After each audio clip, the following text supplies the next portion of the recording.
Hello foodies, తెలుగులో ఒక సామెత ఉందండి, అన్నం ఉన్నవాడు లక్ష్మీదేవిని పొందినట్టే అని. కానీ కిచెన్ గార్డెన్ వాళ్ళు దీన్ని మారుస్తున్నారు, అన్నం తిన్నవాడు లక్ష్మీదేవిని పొందినట్టే అని నిరూపిస్తున్నారు. ఏంటబ్బా వీడు ఏదో సామెతలు చెప్తున్నాడు అనుకుంటున్నారా? మీకు ఒకటి తెలుసా, మీరు కడుపు నిండా తిని తులం బంగారాన్ని మీ ఇంటికి పట్టుకెళ్ళొచ్చని. ఇదేం స్కామ్ రా బాబు, ఇలాంటి స్కాములు మేము చాలానే చూసాము, నీకో దండమంటారా? ఇది స్కాము కాదు, స్కీము కాదు.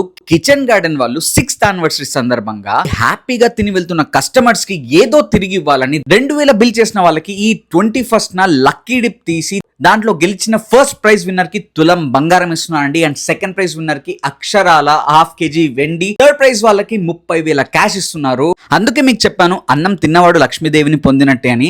మీరు హ్యాపీగా వెళ్ళి కడుపు నిండా తిని దాంతో పాటు తులం బంగారంతో మీ ఇంటికి వెళ్తే అంతకంటే అదృష్టం ఏదన్నా ఉంటుందా అండి? మేమైతే ఫ్యామిలీ మొత్తం వెళ్ళి ఫుల్ గా తినేసి వచ్చామండి. అండ్ కిచెన్ గార్డెన్ లో టేస్ట్ గురించి చెప్పనవసరం లేదు, అదిరిపోయింది. జస్ట్ 3 days మాత్రమే ఉంది. అంటే 21st ఈ లక్కీ డిప్ తీయబోతున్నారు అండ్ 22nd విన్నర్ అనౌన్స్ చేయబోతున్నారు.